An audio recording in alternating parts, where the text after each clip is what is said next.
যাহাই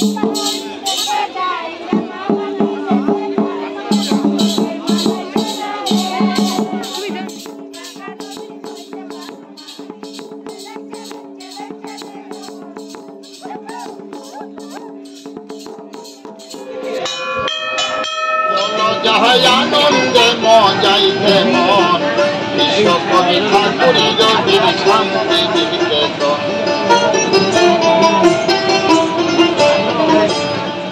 hello and good morning সবাইকে জানাই স্বাগত আমাদের চ্যানেলের নতুন আর একটা ভিডিওতে।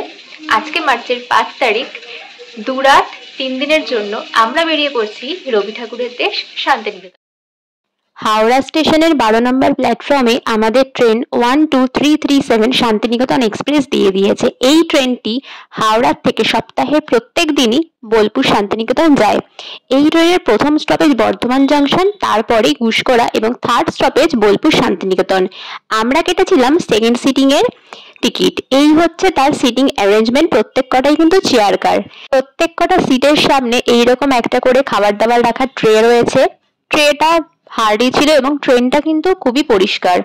ট্রেনের কিন্তু রয়েছে এরকম একটা ডাস্টবিন, দুই সাইডে দুটো টয়লেট, ইন্ডিয়ান এবং ওয়েস্টার্ন, আর এখানে কিন্তু হাত ধোয়ার বেসিন, আয়না। নির্ধারিত সময় সকাল 10টা 5-এ আমাদের ট্রেন হাওড়ার থেকে তার যাত্রা শুরু করলো বোলপুর শান্তিনিকেতনের উদ্দেশ্যে। বেলা 12টা 13 নাগাদ বোলপুর স্টেশনের 1 নম্বর প্ল্যাটফর্মে এসে থামলো আমাদের ট্রেন। স্টেশনটা খুবই সুন্দর। স্টেশনের এই বাইরেটার থেকে আপনারা কিন্তু ঘুরতে যাওয়ার এবং হোটেলে যাওয়ার অটো গাড়ি সব পেয়ে যাবেন। একটা টোটো ঠিক করে আমরা এখন প্রথমে যাচ্ছি আমাদের এইবারের থাকার জায়গা। আমরা এবার রয়েছি ভারত সেবাশ্রমে। স্টেশন থেকে ভারত সেবাশ্রমের দূরত্ব টোটো করে কিন্তু প্রায় 30 মিনিট। মাথা পিছু 30 টাকা করে কিন্তু টোটো ভাড়া নেয়। ভারত সেবাশ্রমে খাওয়ার কুপন কেটে প্রথমে খেতে বসে পড়লাম। এখানে কিন্তু সমস্ত নিরামিষ খাবার দাবার দেয় দুবেলাই। খাওয়া দাওয়া শেষ করে আমরা বেরিয়ে পড়েছি সাইট সিনের উদ্দেশ্যে। আমরা টোটো ভাড়া করে নিয়েছিলাম 2 দিন সাইট সিন করার জন্য। 1500 টাকা ভাড়া লেগেছিল 2 দিনের জন্য একটা টোটোতে। আমরা যেহেতু 7 জন ছিলাম তাই আমরা দুটো টোটো ভাড়া করেছিলাম। আমরা গেছিলাম মঙ্গলবার। বুধবার যেহেতু রবীন্দ্র মিউজিয়ামটা বন্ধ থাকে, সেই জন্য আমরা ঠিক করেছি যে মঙ্গলবার দিন আগে বিশ্বভারতী ক্যাম্পাস এবং রবীন্দ্র মিউজিয়ামটাই আগে ঘুরে দেখব। প্রথমে আমরা দেখে নিচ্ছি মৃণালিনী দেবীর পাঠশালা। ওনার মৃত্যুর পর ওনার দেহ এই ঘরে এনে রাখা হয়েছিল এবং ওনার স্মৃতির উদ্দেশ্যে এই পাঠশালা তৈরি হয়। এরপর আমরা দেখে নিচ্ছি 3 পাহাড়ি বটগাছ। দেবেন্দ্রনাথ ঠাকুর কোপাই নদীর ধার থেকে এই বটগাছের চারা এনে এখানে লাগিয়েছিলেন। এই বটগাছগুলো নাকি 100 বছরেরও বেশি পুরনো। রাস্তার দুধারে থাকা এরকম সুবিশাল গাছ আর তাদের ঠান্ডা হাওয়া পরিবেশটাকে একটা অন্যরকম মায়াবী তৈরি করেছে। রাস্তার দুধারে এত সুন্দর প্রকৃতিকে দেখতে দেখতে এরপর আমরা চলে গেলাম সেই তাল গাছটিকে দেখতে। তাল গাছ এক পায়ে দাঁড়িয়ে, সব গাছ ছাড়িয়ে উঁকি মারে আকাশে। এই সেই তাল গাছ, এটার নামই তালধ্বজা। এই যে গাছটিকে দেখতে পেলেন এবং এই যে কুড়েঘর, এই কুড়েঘরটিকে কিন্তু গাছটাকে কেন্দ্র করে পরে বানানো হয়েছে। তালধ্বজের পাশেই রয়েছে উপাসনা গৃহ। দেবেন্দ্রনাথ ঠাকুর 1800 শতকে বেলজিয়াম থেকে গ্লাস ও মার্বেল এনে এই উপাসনা গৃহটাকে তৈরি করেছিলেন। বুধবার দিন সকাল 6টা 45 থেকে 7টা 15 পর্যন্ত সাদা পোশাক পরে সাধারণ মানুষ এর ভেতরে ঢুকতে পারে। 1863 শতকে দেবেন্দ্রনাথ ঠাকুর এই বাড়িটি বানিয়েছিলেন, নাম দিয়েছিলেন শান্তিনিকেতন বাড়ি। 1873 সালে রবীন্দ্রনাথ ঠাকুর প্রথম এই বাড়িটিতে এসেছিলেন। এই হচ্ছে সেই ছাতিমতলা। দেবেন্দ্রনাথ ঠাকুর রায়পুরের জমিদার বাড়ির নিমন্ত্রণে যাওয়ার পথে এইখানে বসে কিছুক্ষণ বিশ্রাম নিয়েছিলেন এবং তারপর উনি 16 আনা দিয়ে 20 বিঘা জমি কিনে নিয়েছিলেন।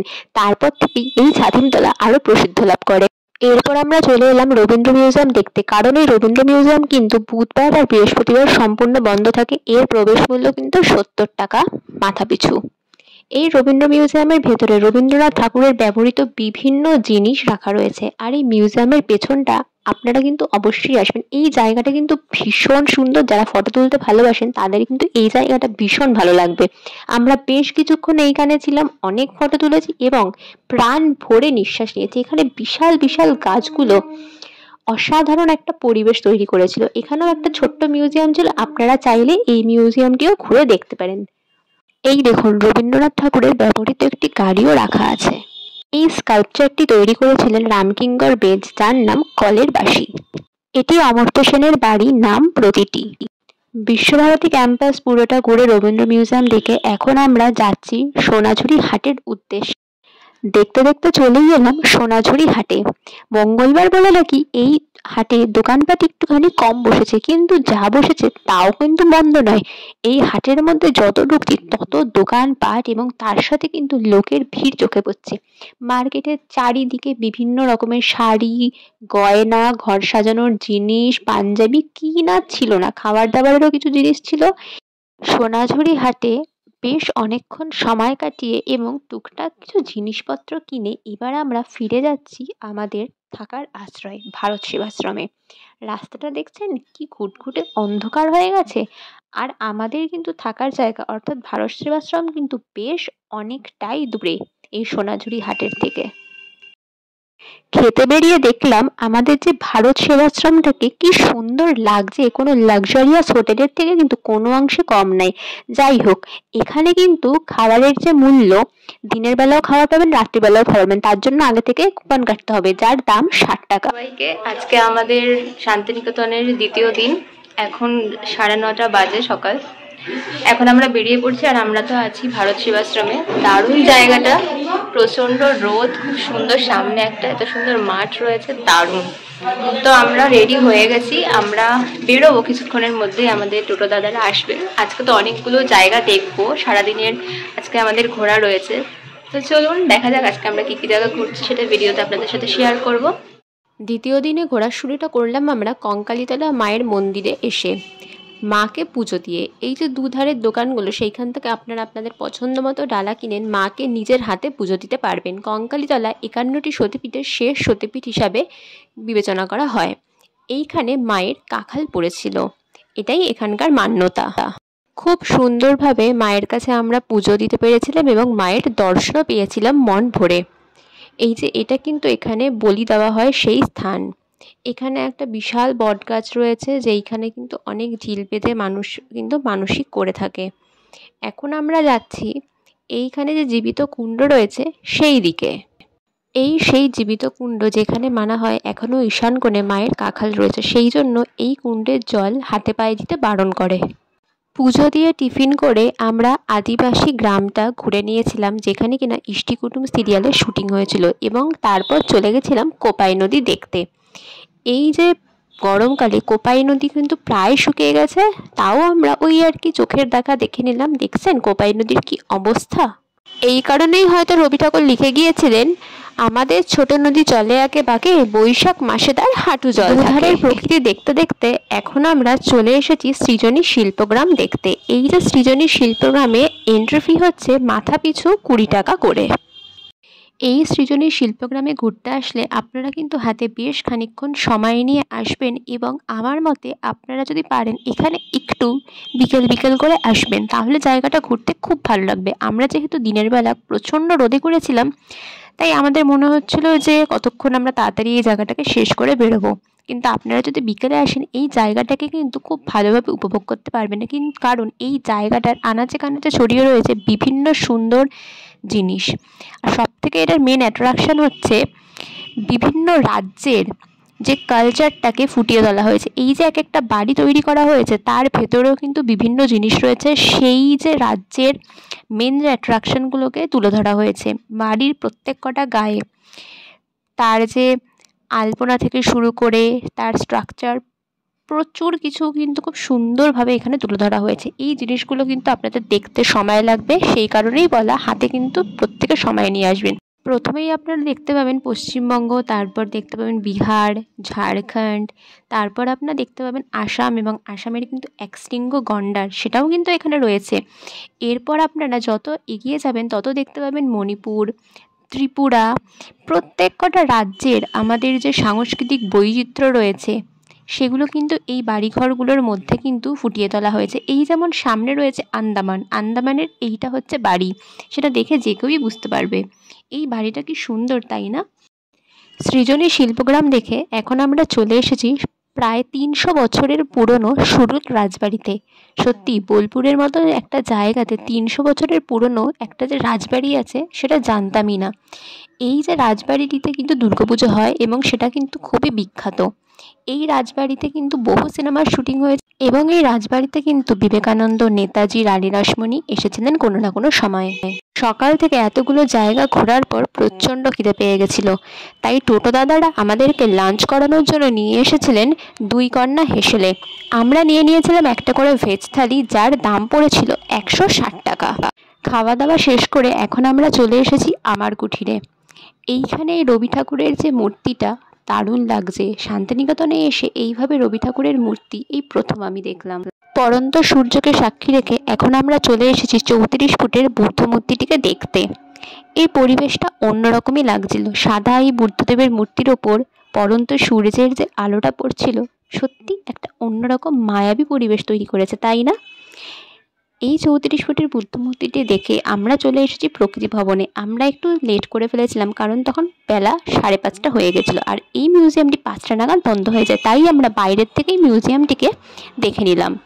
এই মিউজিয়ামটিকে দেখার পর আমরা আবার চলে যাচ্ছি সোনাঝুরিহাট। ঘড়িতে বাজে সন্ধ্যে 6:30। দেখছেন চারিদিকটা কীরকম ঘুটঘুটে হয়ে আসছে। এবার তো আমাদের আবার বাড়ি ফেরার পালা।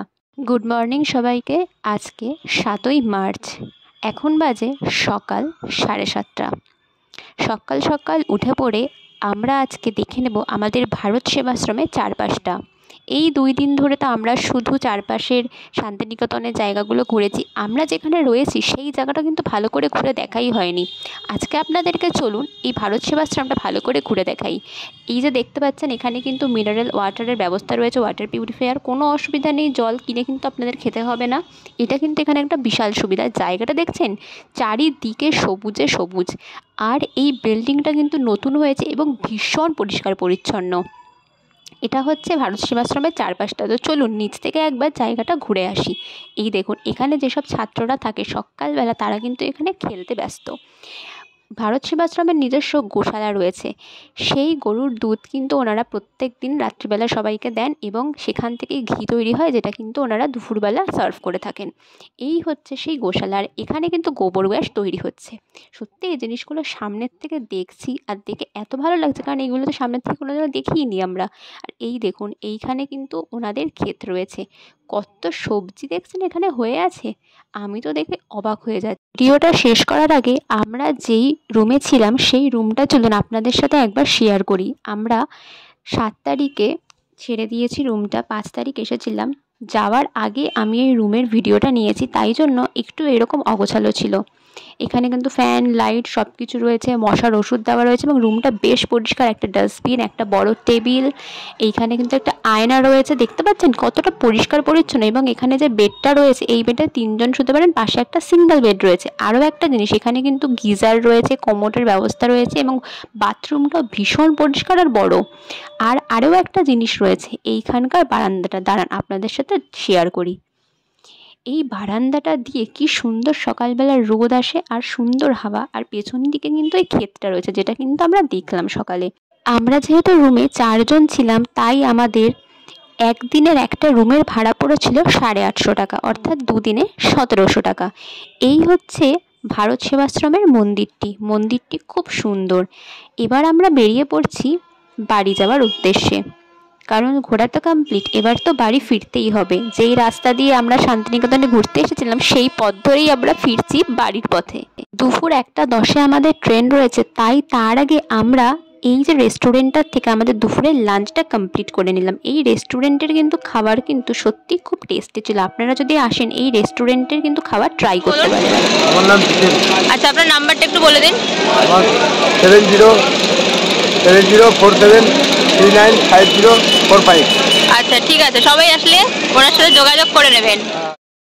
ভিডিওতে আপনারা যাকে দেখলেন ওনার নাম জিতেন দা। ওনার সাথেই কিন্তু আমরা এই 2 দিন পুরো শান্তিনিকেতনকে ঘুরে দেখেছি। ওনার ব্যবহার সত্যি খুব ভালো। আপনারা যদি আসেন ওনার সাথে কন্ট্যাক্ট করে নিতে পারেন। ওনার কন্ট্যাক্ট নাম্বার আমি ডেসক্রিপশনে দিয়ে দেব। এখন আমরা চলেছি আমাদের ট্রেন ধরার উদ্দেশ্যে। এই যে ট্রেন চলে এসেছে শান্তিনিকেতন এক্সপ্রেস, যেটা কিনা 1:10 ছাড়বে। 19 মিনিট লেট করে আমাদের ট্রেন ছাড়লো বোলপুর স্টেশন থেকে হাওড়ার উদ্দেশ্যে। এই যে 2 দিনের শান্তিনিকেতনের আমার এই ভ্লগটা আপনাদের কেমন লাগলো আপনারা অবশ্যই কমেন্ট করে জানাবেন। ভালো লাগলে একটা লাইক করে দেবেন। টাটা। তোমার কৃপায় মা গো আমি গাইতে পারি গান।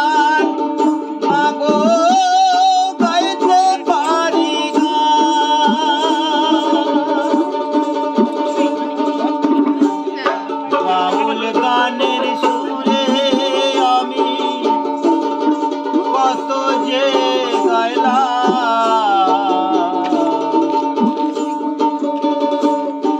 বহু জন্মের ভাগ্য ফলে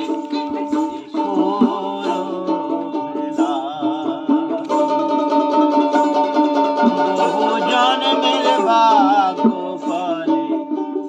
সবাই ভালো থাকবেন, সুস্থ থাকবেন। দেখা হচ্ছে পরবর্তী কোনো ভিডিওতে।